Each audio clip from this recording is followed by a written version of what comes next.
Hello, hello, students. Video cut out on me again, but I think you saw the gist of what I was talking about. Is you can set up a set of these, and by measuring this voltage that occurs, because this current flows through a magnetic field, you can deduce what the magnetic field is.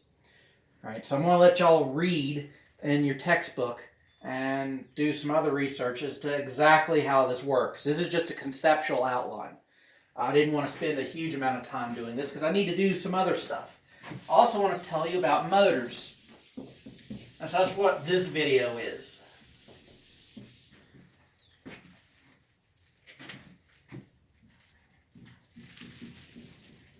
So motors are everything in your life, right? They're running whatever equipment you have. You drive something like an electric bike, it has little motors running on it. You use a power drill, it has a motor in it. You have a ceiling fan, it has a motor. Lots of stuff has motors in it. Here's how they work. So I want you to imagine that we have a loop of wire here. And so the current's going to flow this way and this way and this way. And what we're going to do is put in a magnetic field under this.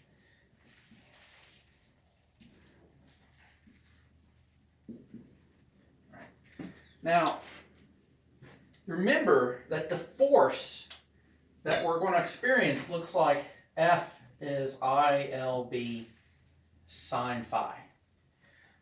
So we can examine the angles here and ask, is there going to be a force? And for these portions, there isn't. Is that the field is either 180 degrees or 0 degrees. So the reason I drew it kind of like this, imagine you're holding a magnet under it. This is the lab we would have did, is you would have gotten to hold a magnet under a piece of wire and see it move as it passes current. Don't try this at home.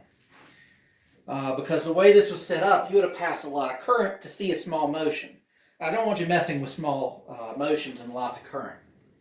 This actually does have a force on it. If we do right-hand rule, current is this way and the field is up. It's going to come out of the board. Now, a lot of this is perspective drawings, so bear with me. You might want to find other sources of these perspective drawings. So, now if we run the current the other way, the force changes. If we flip the magnet, the force changes. If we flip the magnet and run the current the other way, then nothing changes. Right? You only get, it flips each time you change something. So it flips twice, and that's the same. Right. So this is, like a little trapeze, and you run your current. So there's a support here, and a support here, and you run some current like that. Actually, this one should be longer. So that was just a little trapeze, and it swayed back and forth in the lab. And maybe I'll set that up sometime if I have time. But what I want to get to is what it looks like in an actual motor. And so what we're going to do is draw in a loop. And so it's not quite closed there, so we'll have some space for the current to go around.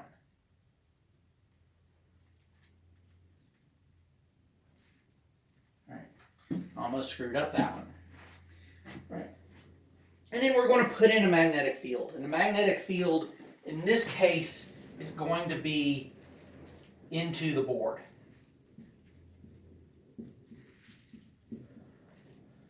Right. So, all of these wires are going to have some force on them. But some of this force is going to cancel out, and some of it's going to cause rotation. If we do take this wire first, the force that we get is into the board this way. If we do this one, it's opposite. So these two forces essentially try to crush the coil down. They don't try to rotate it. But these two, right, the bottom one comes out of the board, and the top one goes into the board. So it'll be that way. So this causes a rotation. And so this rotation will cause it to flip this way. Now, what happens when you flip it over? So now we have a current like this, a current like this, a current like that, a current like that. Same field everywhere. Now, in this case, still recording, good. In this case, this looks just like this. We have a force out here, and we have a force in there. And these two are still trying, in this case, they're trying to flatten the loop by stretching it the other way. So what would happen is, if my hand is this loop, it will flip over to this orientation, and then it'll flip back, and it'll do this. It won't rotate around. So in an actual motor, what they do is that they have these contacts. So I'm going to draw a little less of this. They have these contacts come to a point, and the idea is that when it reaches this orientation, it either changes the direction of the current or it stops the current flowing completely. And so you only ever have this orientation, which means it's always going to turn like that. And I can't make my wrist spin like that Exorcist movie, so you're just going to have to imagine that it's always turning in the same direction. So I do want to talk about how to calculate this, since you do have a little bit of WebAssign available. What we need is a drawing. There's a couple of different ways of producing the magnetic field you want. Sometimes they just set another coil out here to generate the field. Sometimes they put in a magnet, and that's what I'm going to put in. North and south. Now this is going to be a top-down view, but the magnetic field is going to go like this. Now, in black here, I'm going to put in the coil. And the idea is that there's a spot. This is a top-down view, so the coil goes into the board here and out of the board here. And there's a center point right there. So that center point means these currents are some distance R. And so this thing will be something like this. This is R. This is our length. This is our width. And there's two of these. So eventually, when we work out the force on this, so we can work out the torque. The torque looks like R times F, R cross F. And so it'll be R cross I L B. Sorry. In this case, the length of the thing that's feeling it is the length of this wire.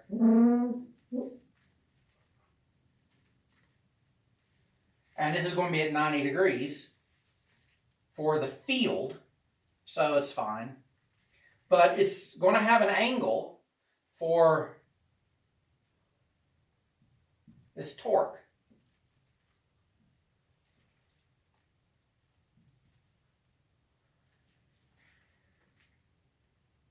And the idea is that we can isolate out, since there's two of these, the total torque on the loop is Li omega b sine theta, or theta is where it is around the loop. Looks like that. And so what we do is we say the magnetic moment for this loop is mu, and please accept my apology for the fact that we use mu about 8 times here. We'll just call this magnetic moment. It's going to be this L I omega, which is I times A. Now, this wouldn't be very effective if there was just one coil. So imagine there's lots of them. Each coil experiences this torque. So there's N of them. And so you get N total.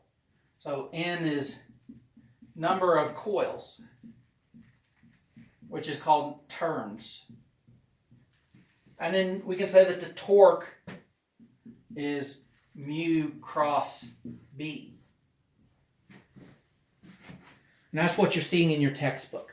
But that's how a motor works, is by causing this torque on bits of a loop that's able to rotate.